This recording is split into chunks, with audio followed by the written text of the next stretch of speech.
All right, we're back. We're back. See, I'm self-conscious about saying fam. Welcome back, fam. Why did you get self-conscious about that? Well, because you roasted me last. Well, actually, you know what? I think I had a pretty good comeback. So, fuck you. So, welcome, fam, to episode 2 of the Off the Cuff series here. Off the cuff? Yeah, I guess. Off the Cuff series, I guess. This is when we don't have a topic to talk about. This one we don't have, and we just have too much adrenaline after our workout, so we just need to blow off some steam before we can go to bed. Last night I couldn't sleep at all, man. Like I was just twisting and turning in bed, and I probably woke up like 3 times. Mm-hmm. Probably only like cumulatively, I probably only slept for like 3 hours, and that's being a little too generous. You probably slept like 2 hours then. Probably, yeah. Like, 'cause it was so you know how like you have the. I used to remember what it was, but like you know how you have the sleep cycles. Yeah. It's like a 90-minute cycle. Okay. And then it restarts. So like they say that when you go to bed, make sure it's with a 90-minute segment, right? So if you're going to bed, you should go to bed for like 3 hours. If you're napping, it should be an hour and a half. Okay. If you are going to bed like at night, it should be minimum 6 hours. Okay. But if you're gonna one up it, it has to be 7.5, and then 9, and then 11.5. It has to be an hour and a half segments, and it has something to do with the with how your sleep cycles work. I don't remember exactly what it is, but like apparently it's like a sinusoidal wave. Okay. Like you start off just slowly passing away, passing out, passing. I guess technically you're slowly passing away. We're all passing away slowly. We're all passing away slowly. We're headed towards death every day. Yeah. Wow, that got dark. That got dark real quick. But yeah, it's essentially what it is. Like by the time you hit your optimum, like deep sleep, yeah, you come back every 90 minutes, and then you go back every 90 minutes. So like if you sleep in a 90-minute interval, you're completing a full cycle. Okay. So you don't feel like you just woke up mid-cycle and you're like groggy or whatever, right? Because that's good to know. That is good to know. That's very useful. I don't know if that's a myth or what have you, but I've been abiding by that, and I think it just just a suit like how pseudo medicine works. Yeah. Anytime I sleep for like 5 hours. Yeah. I feel worse than if I slept for 4.5 hours, and it's probably just a mental thing because it's not a interval of 1.5 hours. Yeah. I didn't have a good sleep last night either. I slept for about, I want to say 5 to 6 hours.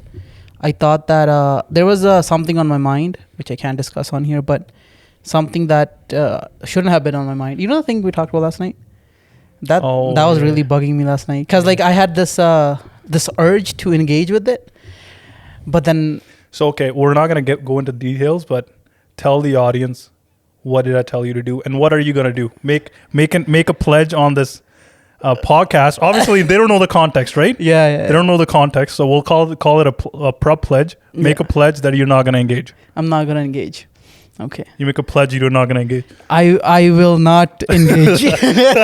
That's like fucking Hail Hitler sign. Well, let's do a pinky promise. You're not going to engage. Pinky promise. You're not going to engage. All right. But it's very tempting. Anyways, so you did something uncomfortable at the gym today for the first time, I think. Was it the first time? I mean, I guess in that particular scenario, it was like, I guess in that category, it was the first time. Yeah. Like I usually like to, and I don't know if we want to get into details in the podcast here. Yeah, of course not. Yeah. No, I was talking about... Actually, let's talk about something else. I was talking about how you got into an argument with the trainer that wouldn't let us work out in the personal training area. Yeah. I would say a constructive discussion.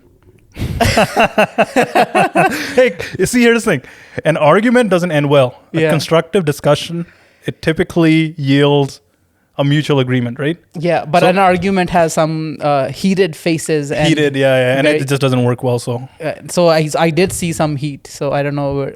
I think yeah, there was some heat to begin with, but then I controlled my emotions. Okay. Right. And are your emotions under control now? I think they are, yeah. I'm just a little sleep deprived, but other than that, I think I'm all good. But yeah, like what happened was, and I think honestly, man, like we could have done 2 things. So I guess just to give audience a little bit of context. So like the gym we work out at gets super packed. Yeah.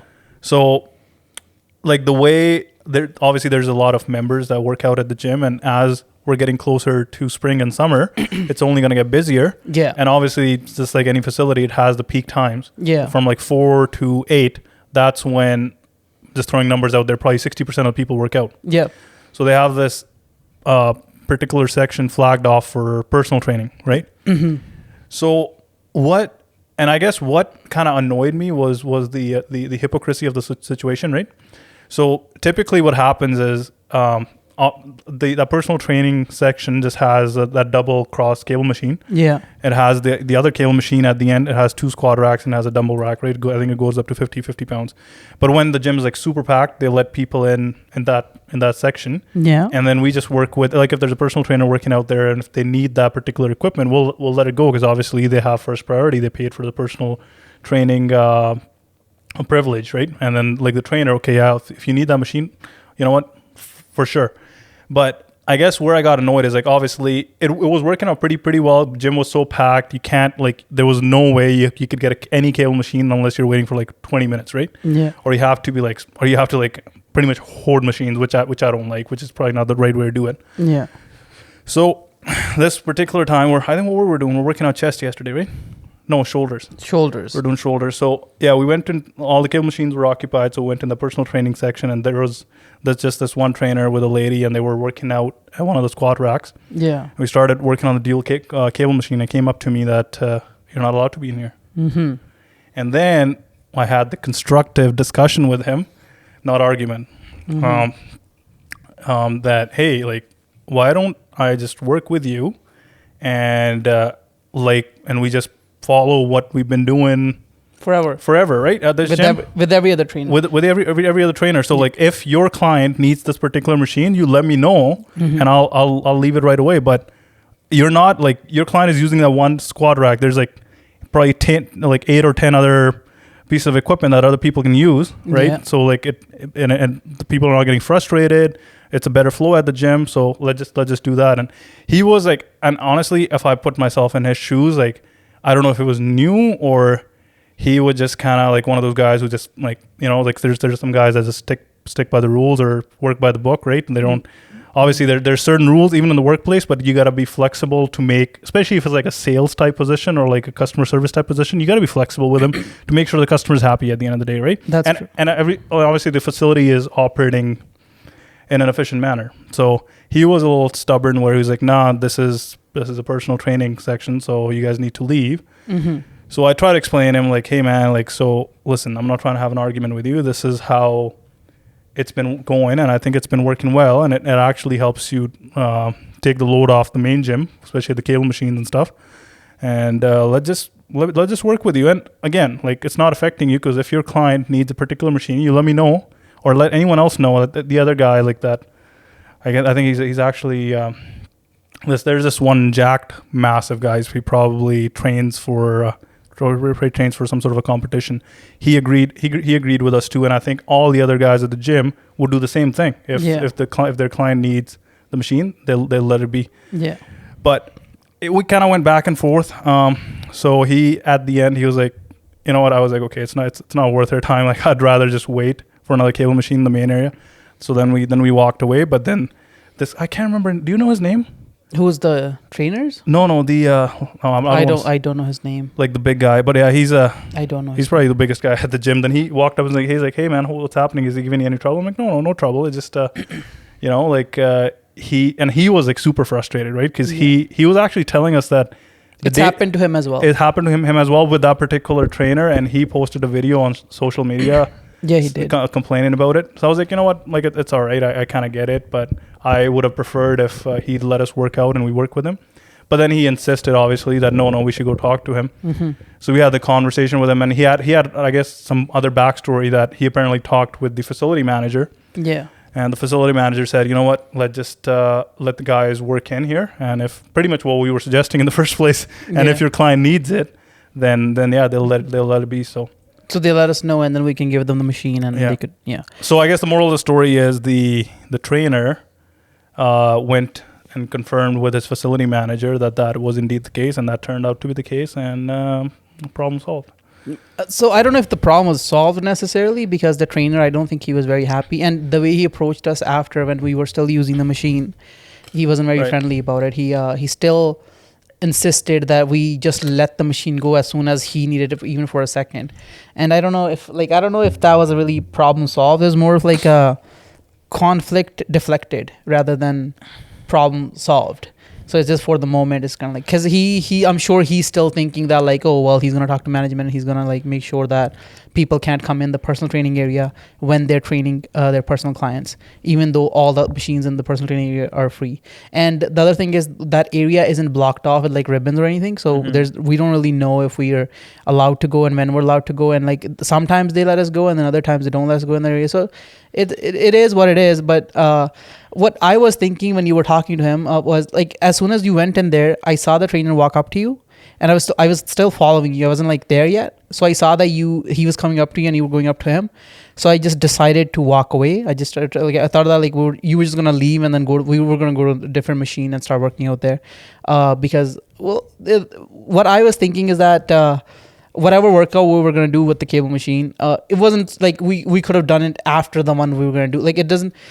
This is where I'm like, I was confused. I've been confused about this. I don't know like where to draw the line between like being accepting and loving of people, and being a positive person, and where you have to like put your foot down and be like, okay, well, no, this is mine, and I can't let you step over me. No, that's a good point. And like, yeah, I'm glad you brought that up, because we don't want this to sound like these guys like talk about, like obviously we're not even close to life coaches in any sense. We're just having casual discussion. And no, what do you mean by we're not close to life? Like, what's so special about life coaches? No, but like I guess what I'm trying to say is like we just have casual conversation, and honestly we just post content. If people find value in it, great. But I just don't want to sound hypocritic on the podcast where we're like, well, these guys are ranting about this trainer, this small thing that happened, this small thing, right? And then we were reviewing books and we were talking about principles they should live by. But I guess to clarify, so you're asking, when do you draw the line on like, okay, well, let's just let it go, versus, you know what, I need to put my foot down. Yeah. So I think it's a couple things. Like, so when I first approached him, like obviously I didn't know in my mind I thought the conversation would be like, hey man, like maybe you're new, because I've been working out at the gym for four plus years. This is how it's been working out, and it that sounds so reasonable to me, to everyone, that hey, like, your client is using one of the 10 available machines. Yeah. And if he needs this particular machine that I'm using, let us know. We'll let it be. Right. Yeah. So everyone's happy, win-win. Right? Yeah. So that was the first thought in my head. I was like, I approached him like, hey, obviously he'll understand what I'm trying to say because I'm being reasonable. Yeah. But when he pushed back, obviously I'm no saint, right? So I got a little frustrated, and I probably showed him a tone to begin with, and then I like checked myself. I was like, okay, it's like, why are you being frustrated? He's just doing his job, right? Yeah. So I like, and that's why we had the discussion with him, and obviously I think that, let's call him the massive guy, the massive guy at the gym. He saw us, and he saw the conversation we're having, and then he jumped in. He's like, hey, like, this is bullshit. Like, this is exactly what I talked to the manager yesterday. Like, why are you guys not understanding this is what the rules need to be going forward? So honestly, if it wasn't for him, I would have probably just let it go. Like, yeah, because here's the thing, like at one point, like I was putting my foot down because it makes no sense, and like someone has to speak up, because it's a lot of times like a lot of people are facing the same issues. Like they're waiting for machines for 15-20 minutes and they just don't speak up, right? Like, but if someone speaks up and like changes this rule, which like that huge ass guy did, it's good. Like he's actually doing everyone else at the gym a favor, right? Now everyone else can work more efficiently. I'm sure. Yes, like if you really look at it, I'm sure he's doing something good, and I think it like I'm split on it. Like it's half and half. One, like there's a side of me that's like, yes, this needed to be done, and you had to talk to him, you had to confront him, you had to let him know that like you can't just like kick us out like this.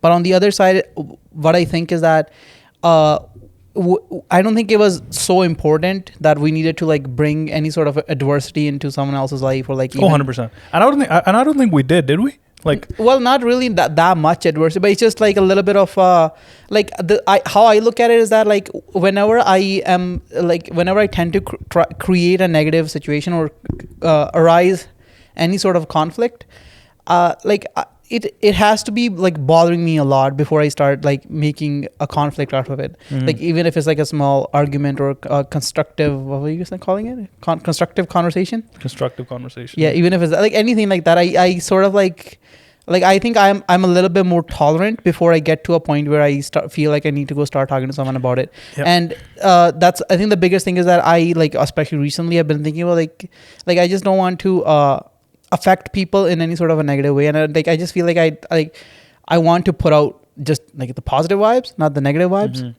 And I think like, remember like at the end, like I shook his hand. I'm like, you know what? Honestly, like I'm just trying to help everyone else out, and we're just trying to figure out what the best solution would be for going forward. Yeah. And that's why, like, when he came up to us the second time, I was like, all right, appreciate it, man. We're gonna head out.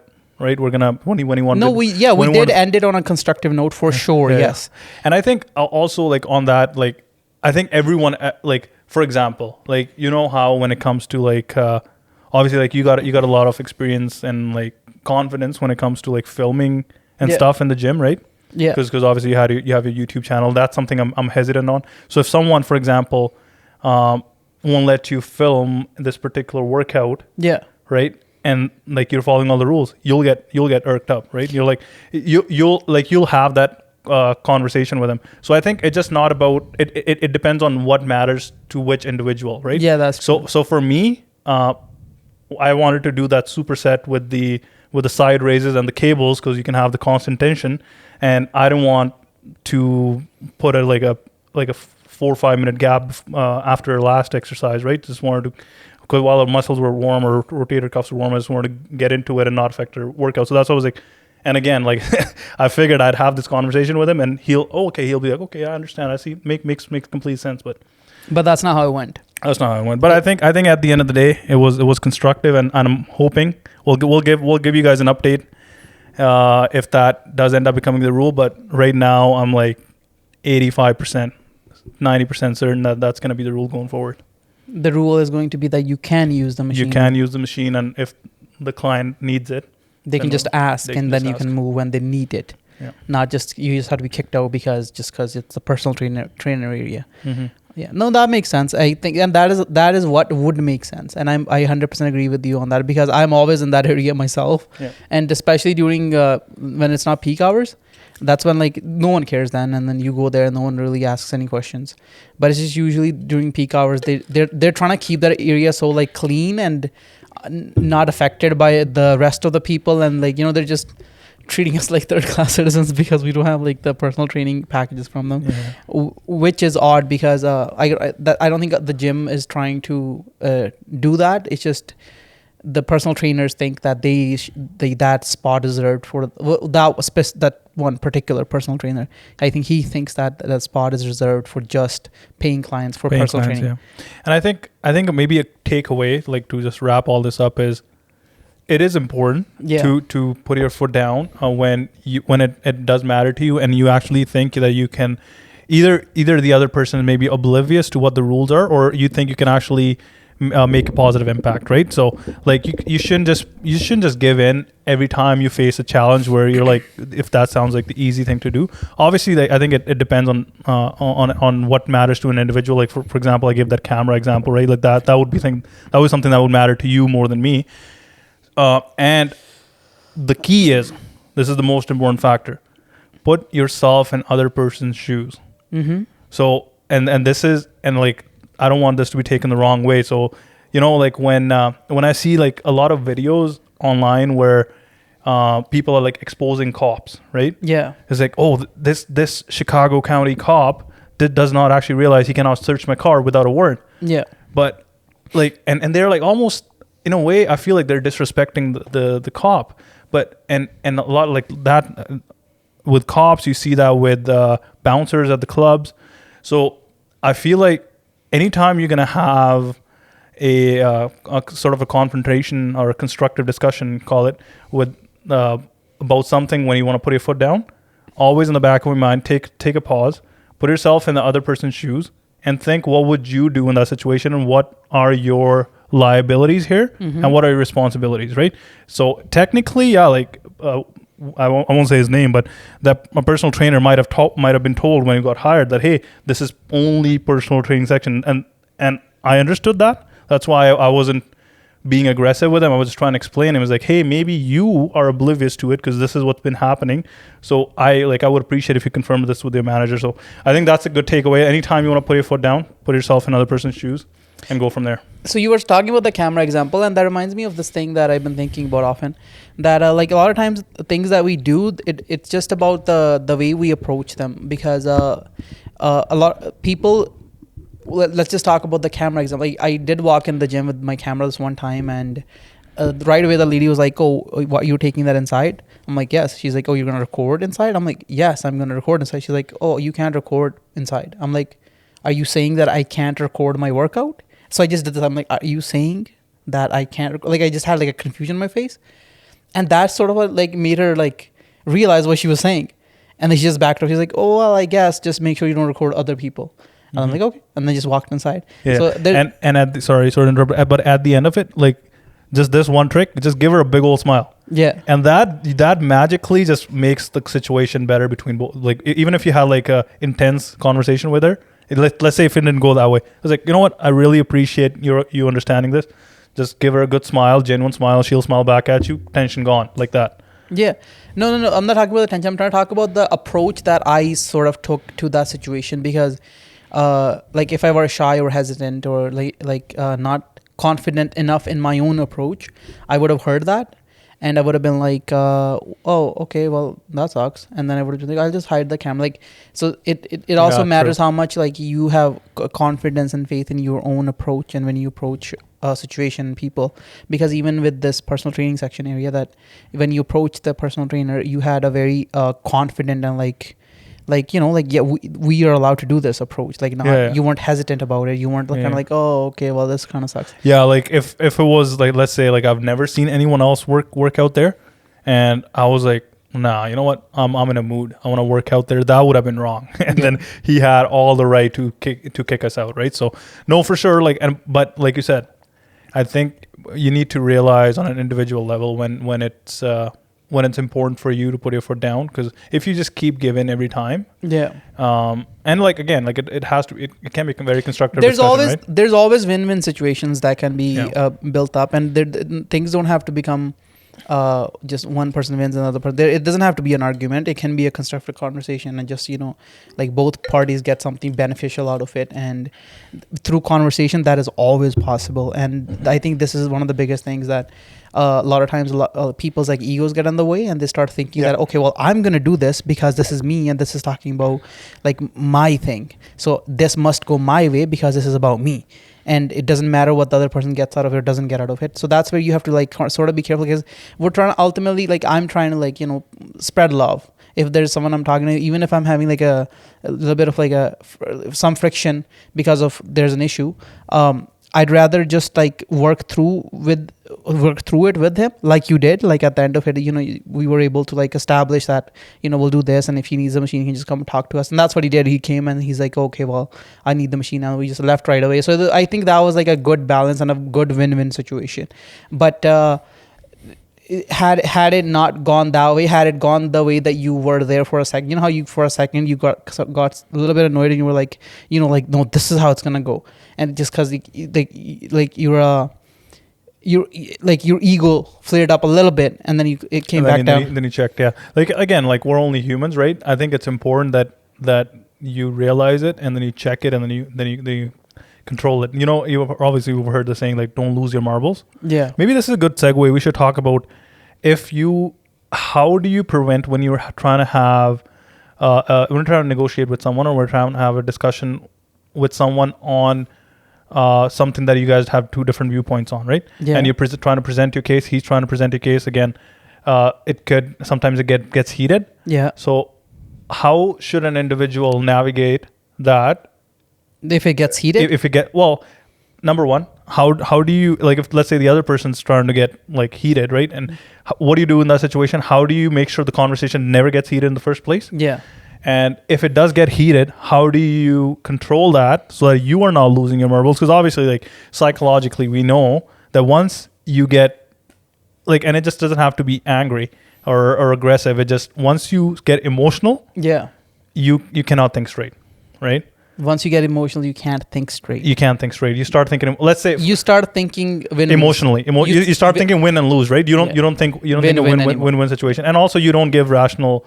Like it's you can see that in debates, right? Like if the debate gets too intense, like on let's say on a news channel, right, between two counterparties, like someone's out to make a stupid argument, right, which makes no sense, which came purely out of ego or emotion, right? Yeah. So I guess like and I don't have the answer. I just want to dig through and see if we can find the answer to this. So how would you approach something like that?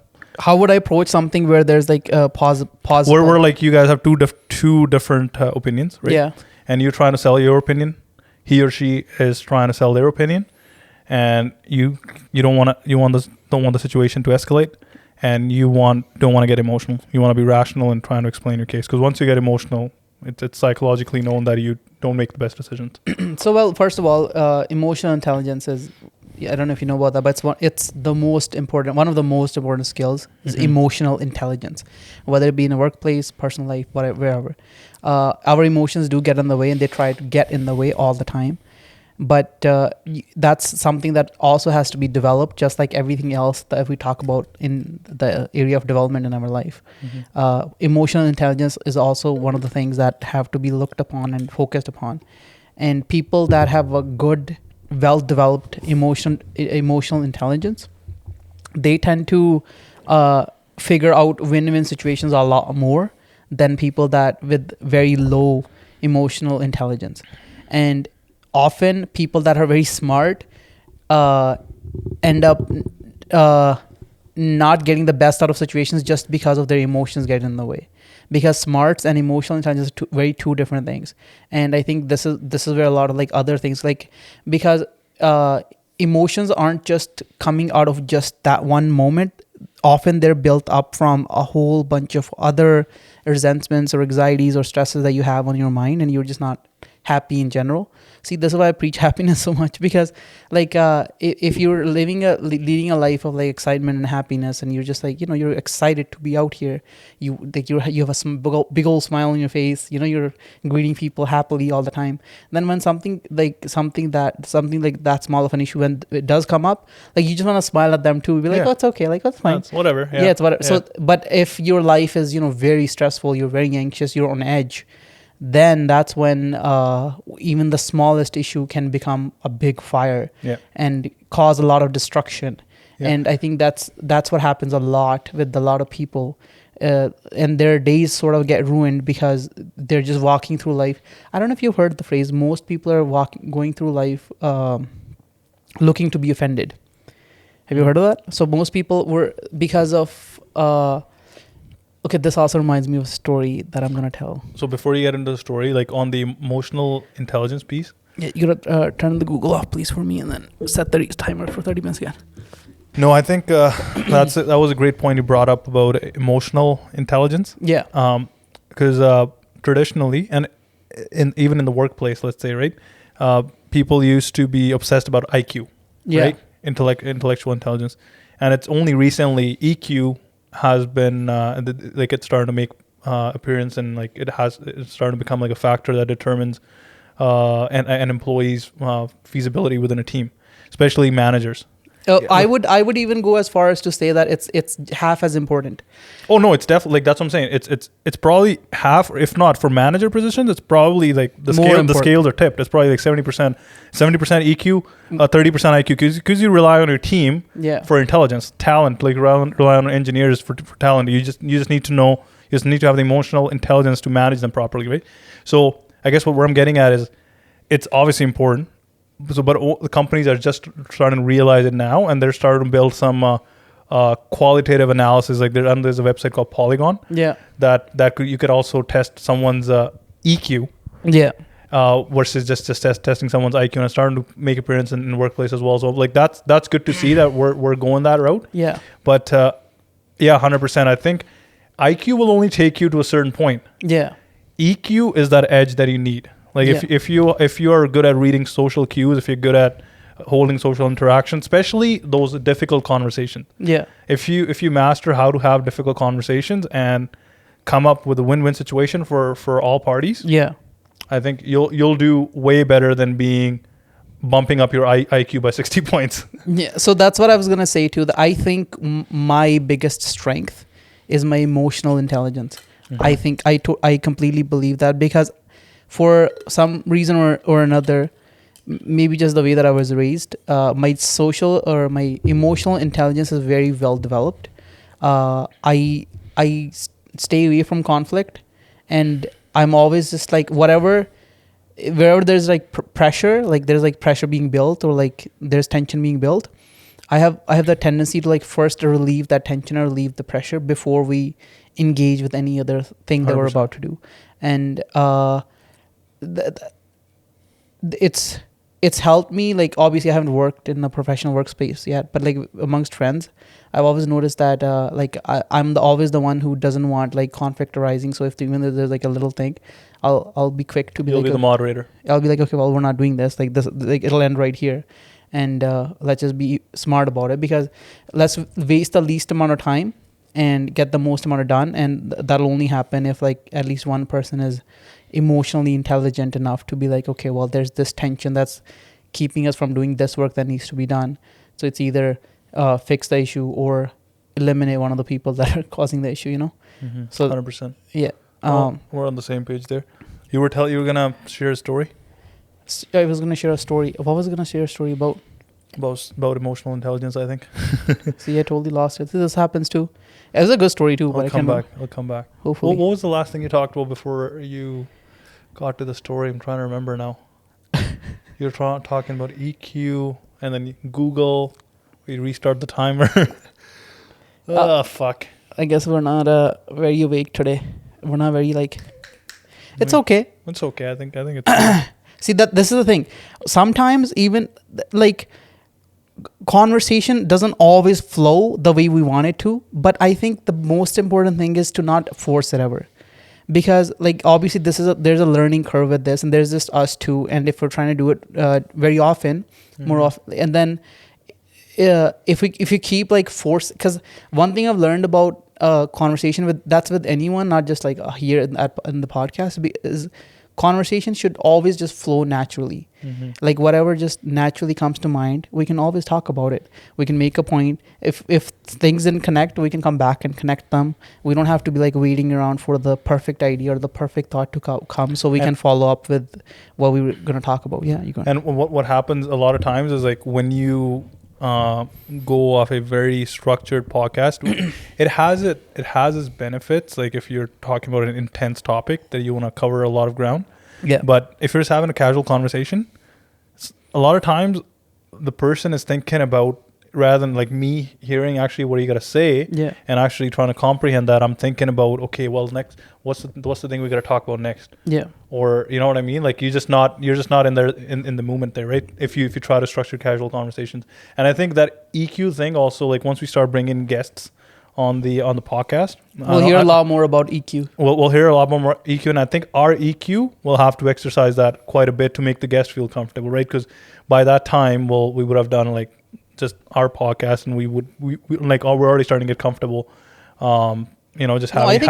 I think I'm pretty comfortable. I'm not gonna lie. Yeah, that's what I'm saying. Like we're already comfortable. Like if a guest comes online, like the energy that we send and how we carry the conversation is gonna make them feel comfortable, right? Yeah, the energies matter. So we'll need to exercise our EQ quite a bit. Like that's something that I can't remember exactly. I think that's called social intelligence, like picking up the cues on.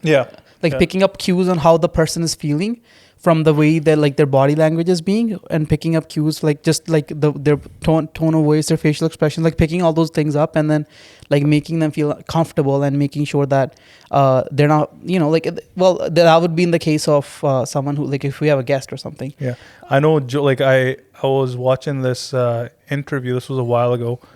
Where Joe Rogan talked about it, how he manages that when he has multiple guests. So if you have multiple guests, a lot of times like there's a dominant speaker, Yeah. And then there's a passive or a submissive speaker, right? Yeah. But and a lot of times the dominant speaker just gets so excited in the idea, like, and it just unintentionally cuts off the submissive speaker, Yeah. and they don't let the chance to speak. But that at that point, your duty as a host Yeah. is to make sure everyone's feeling comfortable, right? Like you gotta pick up the social music, and if someone's nervous, like they're tapping their feet or something, it's like, hey man, you want to take a break? You want water or something, and just have that casual conversation.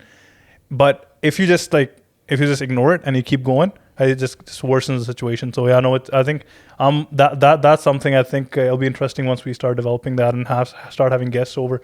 Have you been nervous on the podcast? No. I'm just talking about like guests. Oh, Because so you obviously you had a YouTube channel. You're fairly, I'll be a little bit comfortable. more confident on camera than someone And who's starting off. Yeah. And I was probably nervous on camera for the first podcast, but I think the way, and also just because it's two of us, we always fucking talk about this shit. Like right now, the conversation we're having, if the camera was off, we'll be talking about the same shit. So yeah, it doesn't really matter. So we let it flow. That's what I was saying that with our podcast, because you know how we were sort of done with the whole emotional intelligence conversation. I didn't want to like carry it on with some forced idea. 100%. So I'd rather just like talk about it like whatever naturally came to my mind, because my tendency was I'm like, oh shit, we're losing conversation. I must like bring something, and then I'm like, why am I doing that? So I just like I can check myself. No, I'm not gonna do that. I'm going to do what comes naturally. What came naturally me was just talking about the talking. You know, the reason I asked you if you've been nervous is because I've noticed a couple times your legs like tapping, or is that just something you do? It's just I do that. I don't know. I do that. I guess maybe that's a sign. I don't know if that's a nervousness sign, but I do that a lot when I gotta pee. So I don't have to pee right now, but that's like I just go like this. I don't know. Maybe I think it's not one of those things that I tap my leg when I'm anxious or like I'm fidgeting if I'm just nervous. It's something I just do when I'm thinking, I think. So I'm gonna talk. So about emotional intelligence, I was thinking about a few things as you were saying that. You know how you said that in the corporate culture, in the corporate world, now they're starting to come up with these tests to check people's emotional intelligence, stuff like that. Whenever I hear that stuff, I squirm a little bit. I'm like, I don't like human beings being ranked with these tests. I think that like every human being is so different and so unique that these tests and all that, like maybe I haven't had my experiences with it. Here's the issue with it though, right? So I agree with you. Like in an ideal scenario, you would monitor each candidate's behavior for 1 year. Yeah. With individual auditors. Yeah. And then you'll hire someone. However, that's not feasible at all, right? Yeah. So you need to, and especially in the corporate culture, like if you're applying for like a company like Apple and you're applying for like a manager or leadership position, right? They get so many applicants, right? So they need a system which is proven to be effective to screen them, right?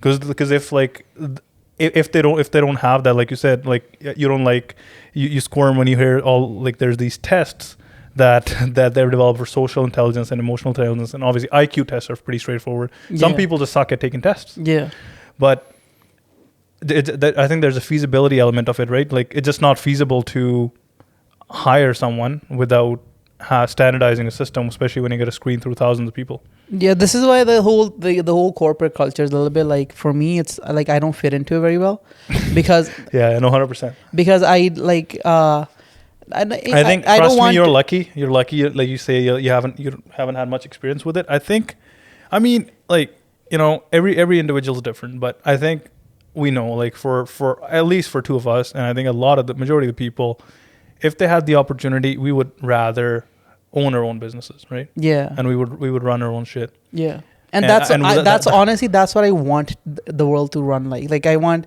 yes, there's those people that just want to be told to do this and they'll just do that. But I feel like a lot of us we're very, like I feel like I'm very myself in everything that I do. And everything that I do, I always look for ways to do it in my way. And that's why I think I'm not like cut out to like do like a quote unquote corporate job. I like that. I've never done one, but even if I have worked like the Best Buy I worked at, even there, it's just for some reason I needed to always express my individuality and just who I am, and I had a hard time. We used to have to carry these clipboards with like paperwork and stuff like that, because we had to make sales on we had to sell these warranties with laptops and stuff. So there was like it was like a guideline of like tell the customer this, then tell the customer this, and tell the customer this. It was on this clipboard, and then we were supposed to write down, and you were supposed to like calculate like how much of the payment, everything. But I never carried that clipboard. I got into trouble for that a lot because I wouldn't carry that clipboard, because whenever I would talk to a customer, I just wanted that natural experience of like him and me just here, rather than being robotic. Then I would like end. Surprisingly enough, I sold the most warranties out of any part-time worker at the time, and 100%. it's because like I had, I feel like I could do a lot more just doing it my way, and I'm sure that's not gonna work everywhere, and I'm sure there's there's probably like some points that we should hit, like a general understanding of what we're trying to do, but then take that and then convert it into our own individual expression. And have you ever heard about that's a good point, but like these so obviously there's organizations that have been running for hundreds of years, and then they just do things the traditional way. But there's like these this modern innovative companies. Tesla is one of them, where it, like, obviously what workplace culture is, right? Like a lot of times, I was reading this statistic. Interestingly, like you could offer an employee 5% more at what they were making at the previous company. If your culture sucks, they won't, like, you won't be able to poach them. Yeah. So like these innovative leaders like Elon Musk and like Apple, Google, especially they're like high IQ talented people, they let them run wild, and that's how they ensure they have retention. Yeah. And that's how they have innovation. Yeah. But that's only a select few companies, and that's why like maybe those employees are happy because they can express their creativity like you wanted to when you were a salesperson, rather than like telling, okay, you need to design the software and you need to use this syntax to design it, and this is when you need to have it done by, and this is exactly what it needs to be do. Also, you cannot give me any ideas on how you can make this better. Yeah. See, now that's limiting creativity. That's how you lose the modern employee. Yeah. So there's companies starting to like adapt this now, but I think we're still at a, like, obviously, like, both of us, we want to start our own company. We're working towards it slowly, but I think a lot of people want to do that. People just get lazy, and if you are actually in one of these innovative companies, you might actually just not want to do it because you have the freedom of expression, and you're able to use your creative potential, right? You get to be yourself. Like I think they even have like nap domes and stuff like that in one of these, like you get to nap domes. Like you can sort of like do work however much you want, and then if you feel tired, you can go take a nap. Like these aren't like super like cutthroat corporate, like, oh, you have to be here from this time to this time, and you have to sit in the front of the computer, type these things out, like you have to do this. It's this more like work from home policy now. Like, so since COVID happened, right? A lot of companies realized that if anything, like obviously for the last 2+ years, a lot of like office-based people have been working from home. Yeah. And they realize that the productivity, there isn't any productivity losses. If anything, there's like a 20% pickup in productivity. Yeah, because people are more freer. And they're more free and they can deliver more. So that's why post-COVID, a lot of the companies, one of the clients that I'm working with right now, they're switching to a hybrid environment. And some positions are switching 100% to work from home. Like, so hybrids, like you go to the office 2 days a week, you work from home for 3 days, right? Yeah. So that's another element of flexibility they're providing your employee to maximize retention. For the companies that force employees to come into the office, even though they have the data that actually you're getting more productivity out of the employees, they're the one that finish last, right? Yeah. And they're the one that lose employees. So like it's starting to like evolve, and like the society is starting to see that you need to give this is not the 90s. You need to give a person the ability to express their creativity, and you need to give them freedom, and you can't just give them a set of stringent rules. You need that they need to be fluid, and then honestly, that would benefit the organization at the end of it more than if you were being stringent, right? Yeah. Well, another thing that I've been thinking about is the whole idea of how an organization should be run in general.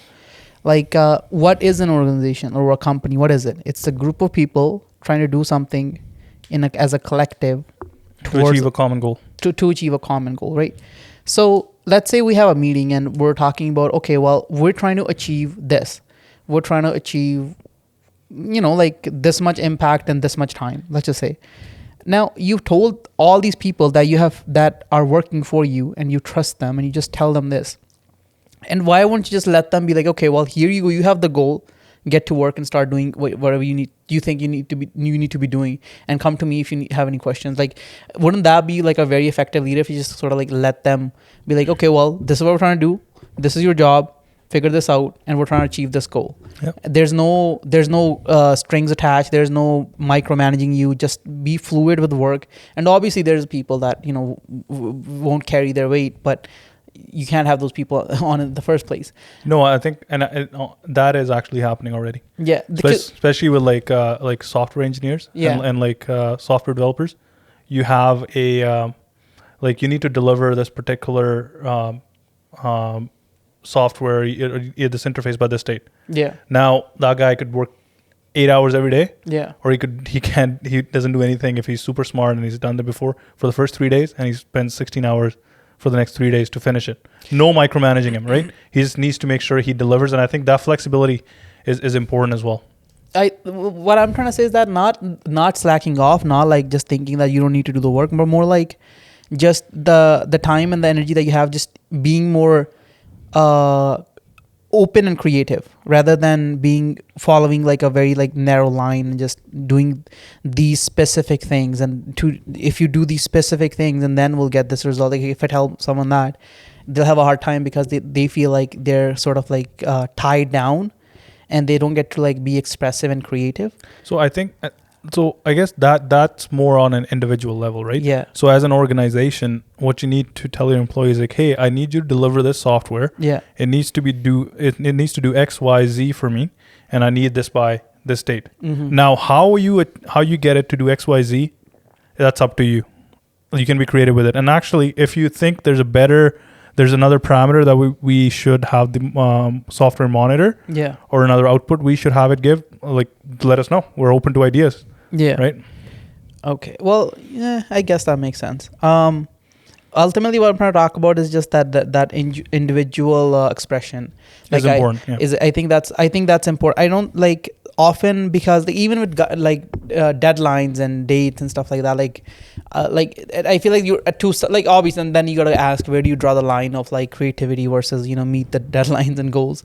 But I wish the world could be so that it's becoming like every organization or every company, they are just a reflection of all the people that work inside of it, rather than having to like meet some deadlines or goals. Like, it's just like the people that are working in it.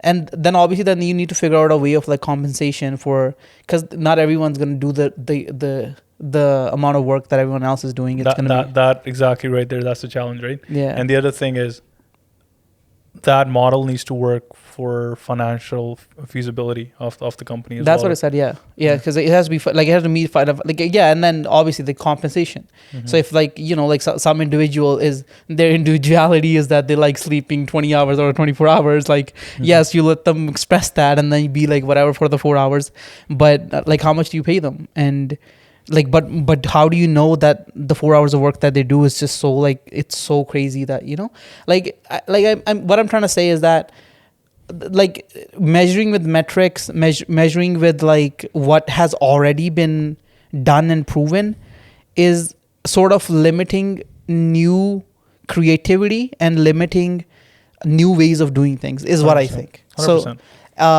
then obviously that's a big challenge with every organization, that like because you never know who's going to do what's going to go where, and we can only assume that like, oh, follow these guidelines, get these results.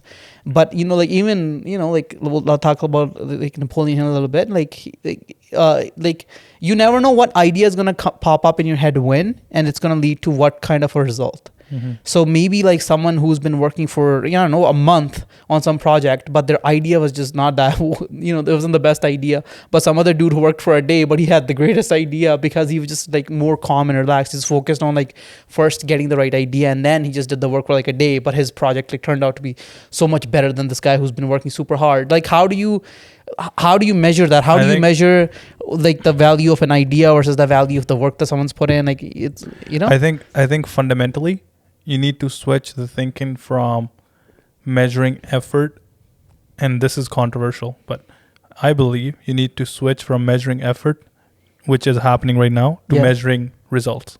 Now, if someone's getting that result in 2 days versus someone else getting the same result in 30 days, that's same credit.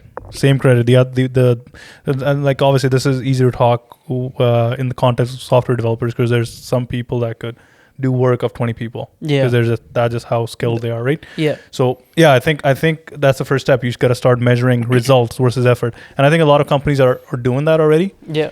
But yeah, it's a evolving curve, and I believe it's funny, eh? Like we aren't even like, I'm not at like a senior VP or CEO position, and we're having the discussion. But I think a lot of companies that evolve in future, and a lot of companies that just die, this is going to be a defining factor on how they measure results for their employees. So another thing is that the things that we've been studying, or I've been studying, I don't think the majority of the world or the majority of the companies function from those principles. No, the world doesn't function from the principle. There's a select few innovative companies. Very small number of companies. Because we've been studying things like faith, like infinite intelligence and stuff like you know, like Napoleon Hill stuff. Like that stuff it's very the world doesn't function that way. The world functions in a very logical manner rather than having faith in something that's not foreseen yet. And I think to develop an organization with faith is difficult, because you never know if someone's being truthfully, like, you know, they're actually trying to like achieve a goal, or are they just are they just going to be killing time in the name of, oh, like I'm just waiting for the right idea, or like this is my idea, this is this is difficult. This is very difficult, because I guess one individual can apply it to their own life and like do their life in like a creative manner, and just like, you know, let it progress however their brain sort of like gives them the ideas to do. But to do it with the whole organization, or like a company, or like a corporate structure, is very difficult, because it's difficult because human potential is so limitless. Like if you sort of like, you never know, if you give everyone like free reign to do whatever, maybe they'll, you know, the company's productivity would go up by like 10 times. You don't know that, but maybe it'll just like half, because, you know, people just got lazy. So it's just that and that's where you need smart, emotionally and socially smart managers. Yes, I guess. To understand their employees, right? Mm-hmm. That's perfect. That's because you have the CEO and you have your manager for each group, and that you need, the CEO needs to trust their managers, and managers need to have that trust in the employees, have that like if they have that emotional intelligence and the employees feel free, even if you can make them feel free, I feel like the productivity would go a lot higher, just because they feel free and they kind of get to do the things the way that they want to do them. And also then there's that win-win situation where like if the manager thinks a certain way and they're trying to get a certain result, and the employee wants to work a certain way, and they can maybe like sit down and come to an agreement of like, okay, this is how you want to do things, this is what we're trying to look for, and then, you know, and this is how we can combine the two, and we could have things be done this way, and there you go. Now the person's they feel free, they feel like there's no like the strings attached to them, and they can do the work that needs to be done as well. No, 100%. And I think maybe that's where I guess like then obviously there's deeper issues like micromanaging, because if a manager or a, you know, like senior, like that is so primitive at this point. Like those people just need to be weeded out of the system eventually, and they will over time. Like if a manager micromanages, like eventually in this like 2022 they'll get weeded out of the system. Because people are coming to their senses, I think. Like even corporate isn't so corporate anymore. Is what I see from like you and like 100%. Things that I'm hearing. And even with like we were talking about Facebook and stuff, like their structure is so different and so unique compared to the typical like corporate way of doing things. And you know, maybe this just gotta. I'm just thinking like what the next like let's say if this is like the organizational revolution that's happening right now, modernizing the way we work. The next place that this needs to take place is in our schooling system.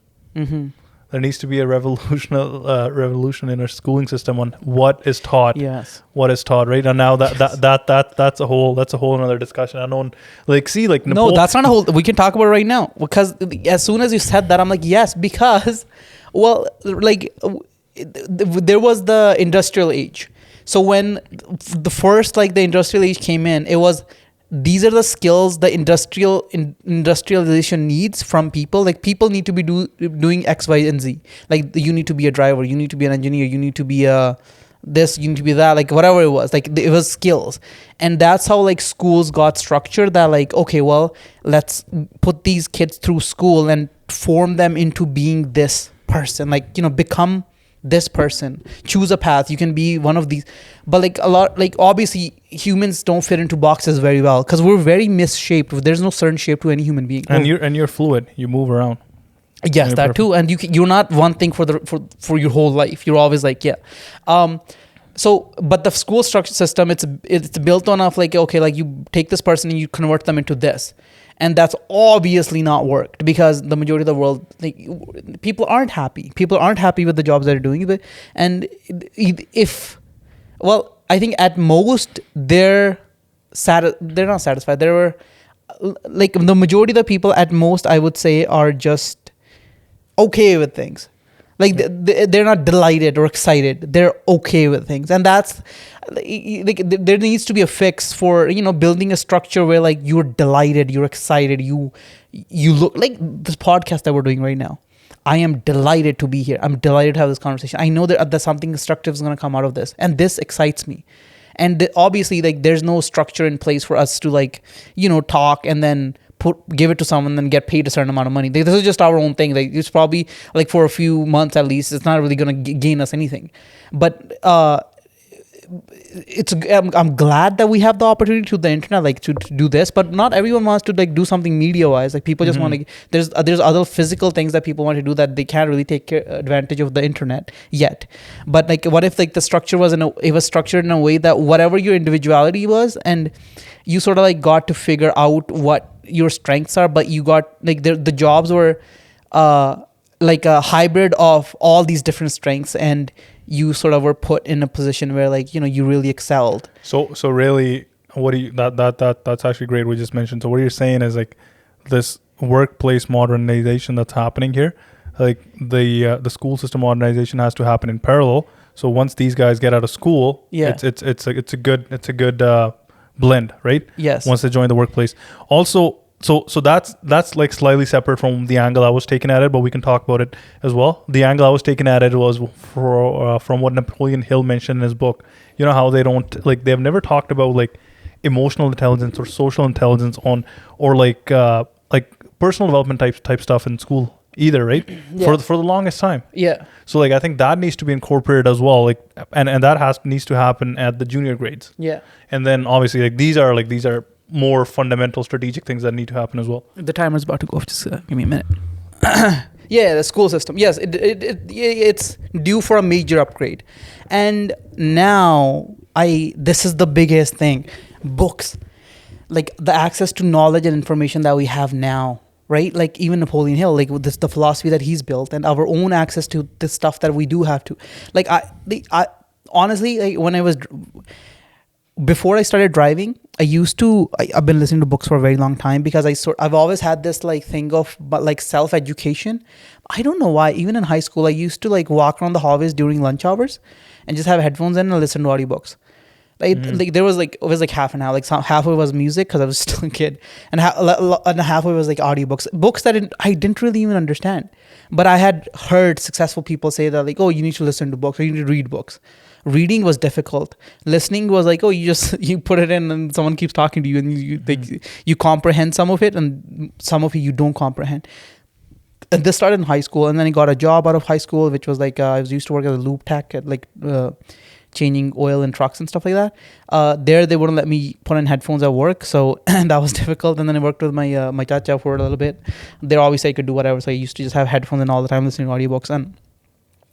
And finally I got to started driving a truck. And then when I started driving a truck, that's when like I started focusing a lot more on just listening to books, that whatever book or whatever video that came about my way, just opening it, watching it, whether it's on mindset, philosophy, psychology, whatever it was, just like listening to it, like, like there's a lot of leadership books I listen to, there's a lot of there's like a blend of a lot of things just over time. And then if you were to ask me where I learned some things, or some of the things that I do know, I don't know everything, but some of the things that I know, I wouldn't be able to pinpoint it, because it was just like a blend of everything. Like I just sort of it was like free reign, like just like freely just keep learning and keep so.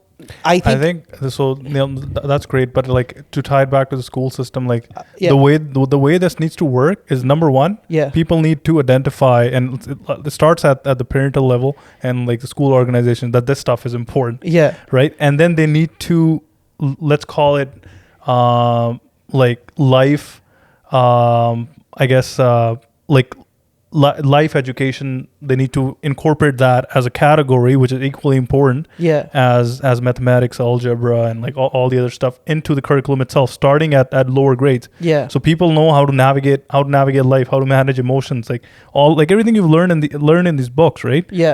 Like I think number one is identification. Like right now, it's funny, like a lot of people still think like all these personal development books, like everything you read, like even the psychology, this is abstract.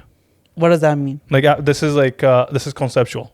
These are not proven concept, because so engineering is hard science. Let me ask you something. So what is proven? The fact that a school or an establishment gave you a degree and now you can use this degree to get a job, like that's what you're saying is proven? So that's what I'm saying. That's the sad part, right? That's the sad reality we live in right now. Yeah. So they don't give it enough credit to like personal development or life navigation type stuff. But it needs to be because they're like, well, you need to be an engineer to build a bridge. I get it, understand, but also you're a human being. You need to understand how to navigate life. That's why I think that's why a lot of like when people have anxiety, and people are stressing out and they're lost, they just don't know what to do. Like I believe if they had this knowledge and this was a part of the curriculum, it would go a long ways helping them. Right? So helping people manage their own emotions, helping people understand psychology, helping people understand philosophies,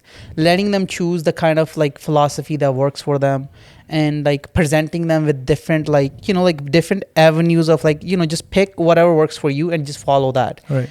But also like crediting it to them, like if I were listening to books in high school, like maybe I should have gotten credit for the books that I was listening to as well, because I was sort of I was educating myself, but I wasn't credited for it at all. So as like a normal kid, I wouldn't have any incentive to really listen to books. It's just I thought that if I want a better life, I sort of have to I'm supposed to learn these things, and maybe I should just try to focus on this. So that was just my own thought process. But for most kids, they're not gonna be going around thinking, I need to also do this, because they're gonna do their maths homework and they're gonna be like, I did my maths homework, I'm doing good in life. They're not gonna think that it'll help you, but you also need this. And that's why the whole crediting thing. I'm sure there are some classes, some things that are already incorporated into the school system that do help kids, that do help them develop in the way that they need to develop, or that they're going to develop the best. But I think it's maybe at best it's half and half. Half of it is just like wasting time and putting unnecessary stress on kids, and half of the time it is maybe half. Maybe I would say 20 to 30% really is what's really. I think that they just need to change the fundamental idea that you're developing an academic individual when you graduate from school, versus you're developing a human being. Right? Developing a human being. You're developing a wholesome human being who has emotions. So that's why you need to teach him skills so they can navigate life properly. Once they're on their own, right? So it's I guess that's what we're missing. We're missing the human part of developing the human being. And if you're trying to find places, because it's this is already, the school is already too much, cut stuff that teaches you facts that you can easily Google. And this was something that Napoleon Hill identified in 1938. It's why am I memorizing this information, which is available in books at that point? And now it's even quicker. Phones. It's on our phone. You could Google it. If something's a fact, you just need to understand fundamentals. Why are things the way they are? But I think what it is, it's just a fact. Is you can just Google it. It's accessible. Gary Vaynerchuk, he had one of this in one of his video. He was literally like, he was like, who was the president in this 19 something, and it just gives you the answer right away. Like, we can do that right now. It gives us the answer to anything we need to know. And isn't memorization a part of like IQ as well? Like how well you can memorize or how much you do memorize? I think it plays a factor in the overall percentages. Yeah. So like, see that too. Like, why does it matter now? Why does memorization still matter? Yeah. We have the world's information at our fingertips. Why do we need to memorize anything at this point? Like, understanding principles and understanding concepts, that's a different thing. Memorizing, I don't get it. Like, yeah, no, 100%. Like, I think that's like, if they just start with that change alone, like anything that's factual that can be easily accessible, take that out of the curriculum. I think that's a good starting point, right? Yeah. Well. Yeah, but oh well. I'm glad we had we had look how we created something out of nothing again. Like all these concepts that came up without ever thinking that something came out of nothing. What? What are you laughing about? It's just the way you said it. I just said something came out of nothing. Okay, well, something. Yeah, that's how life works. You laugh. Ideas come out of nothing. You know that, right? And everything we have basically came out of nothing. No, I'm just curious. What was so funny about it? Yeah, even I would even go as far as to say that you came out of nothing. I think we all came out of nothing.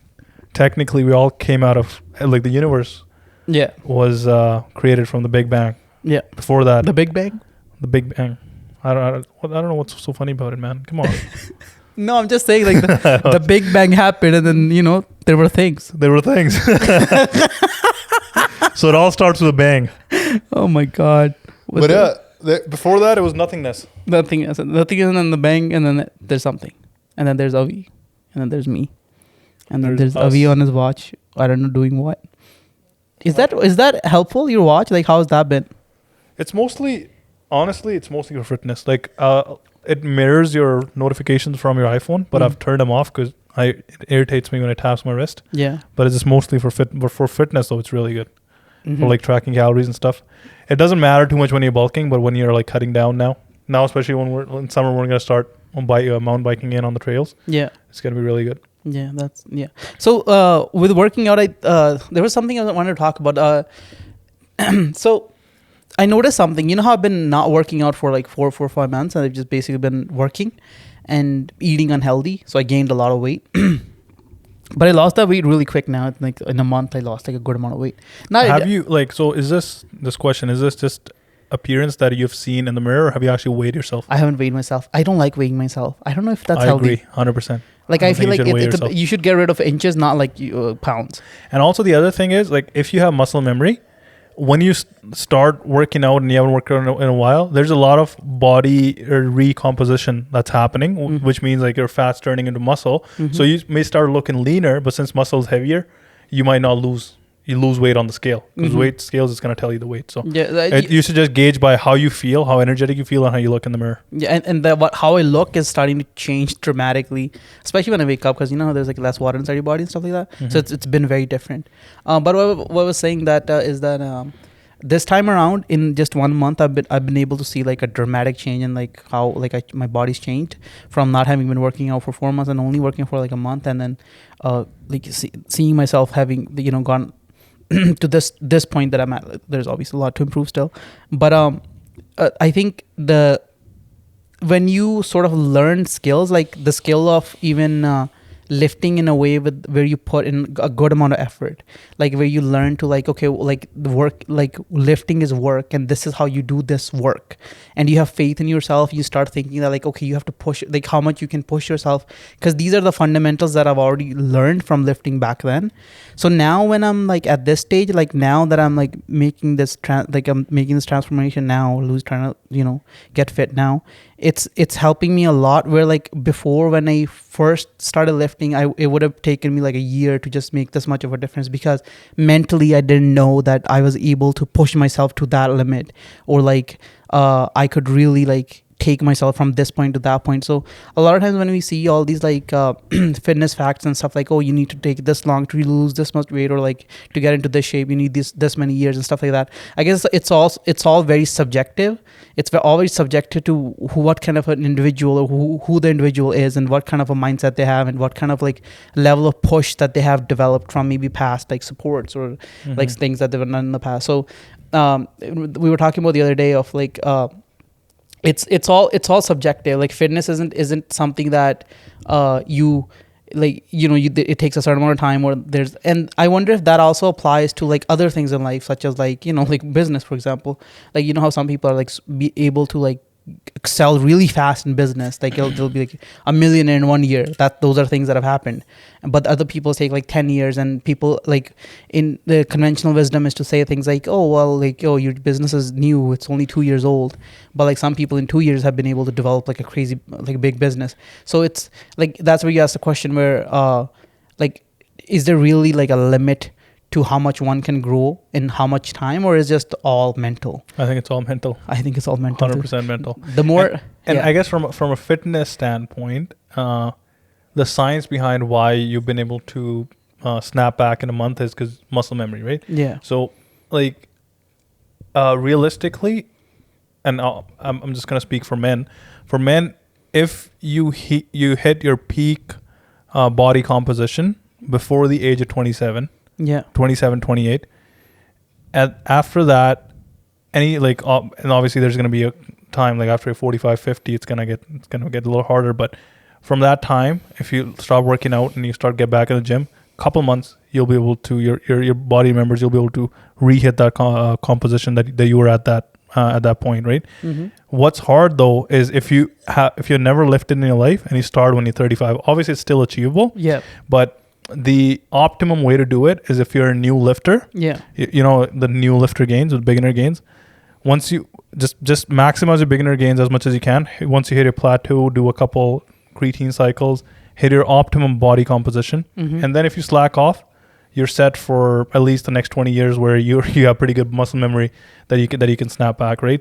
And I think that's where, like, remember when you like first started lifting heavy like a few years ago, and you listened to that book from David Goggins, yeah, You Can't Hurt Me, and we were like for you particularly, you were probably like 20, 21 back then. Mm-hmm. And you were like squatting 315 plus at 25, 50. So what's that? 365. So at that age, so your body, and like, I feel like you yourself as an individual, like your legs are a little deceiving. Yeah. You got more strength than like you would. What they look like, right? So yeah. I think what that is though is like you capitalize on your beginner gains, right? And initial strength that I developed. and then you can snap back anytime. No, what I'm trying to say though is that I feel like all of this, anything entirely, like even like how much you gain, how much you don't gain, how much strength you are able to develop when.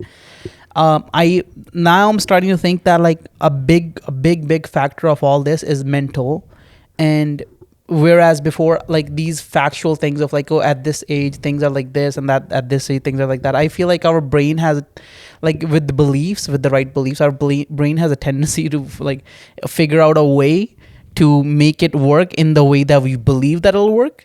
So, like if visualization, for example, like when we're lifting, so obviously when I started this lifting now, I wouldn't have thought that I would be able to lift as much as I've already started lifting with you.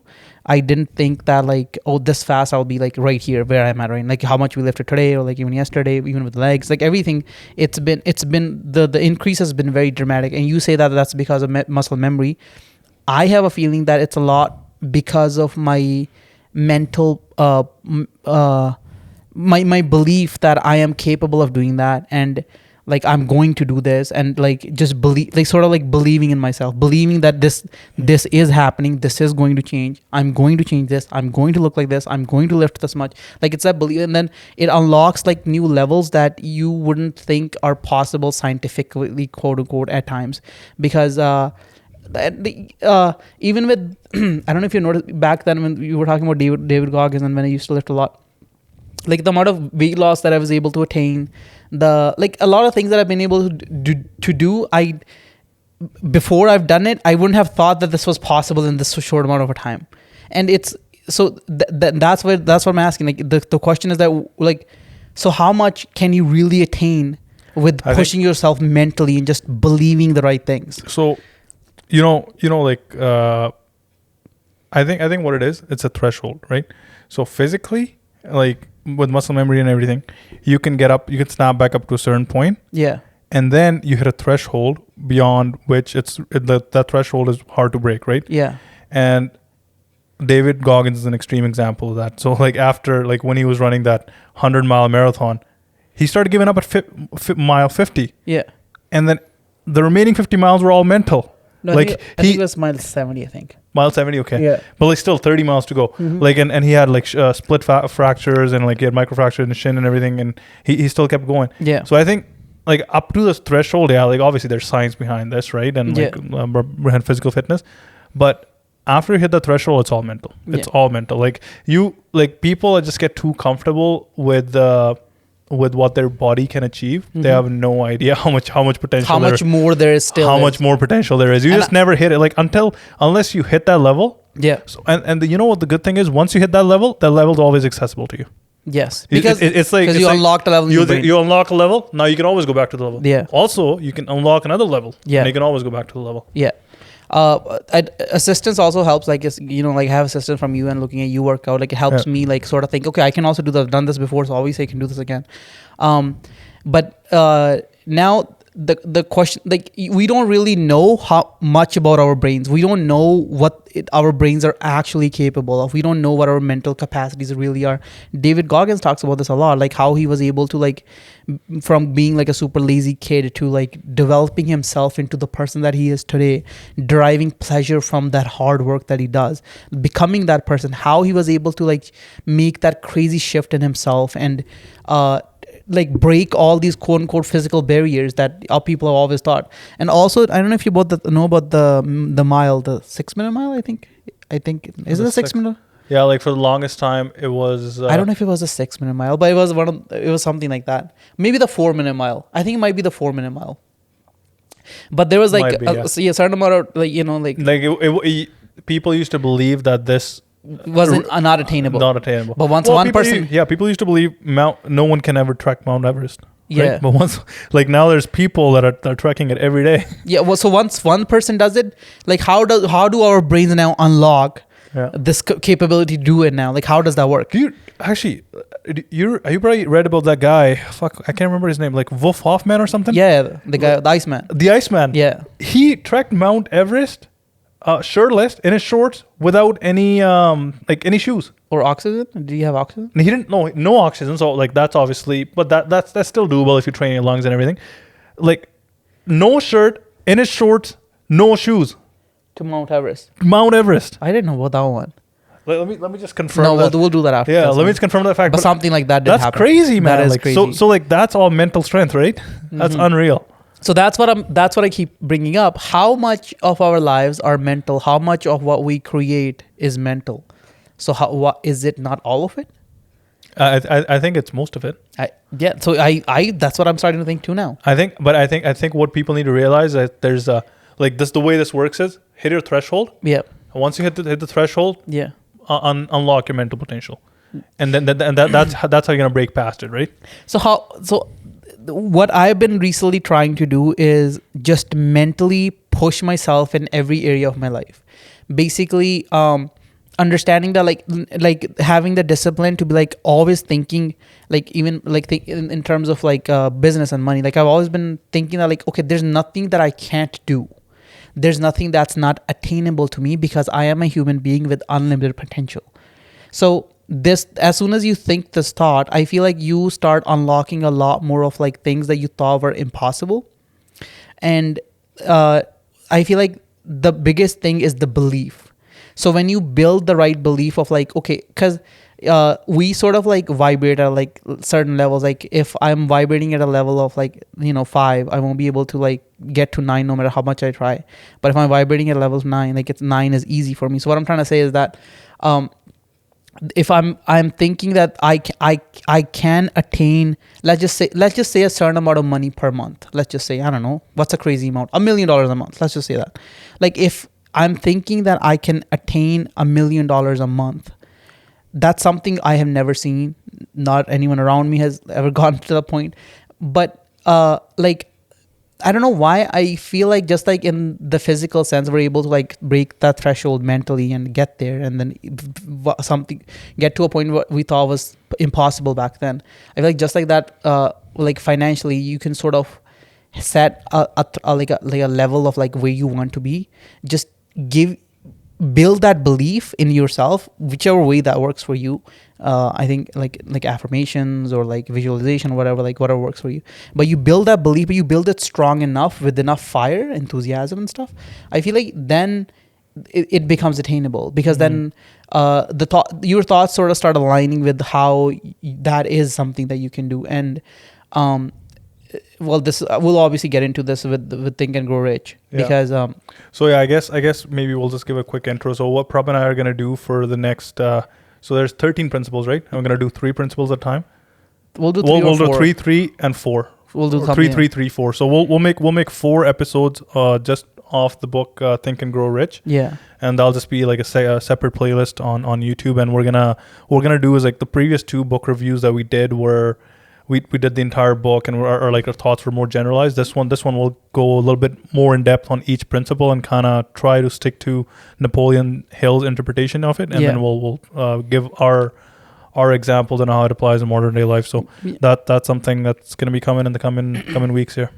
So ultimately, what I'm trying to say is that we sort of don't really know the power of our own minds, and we don't know like whether it's fitness, whether it's money, whether it's like whatever else in life, relationships.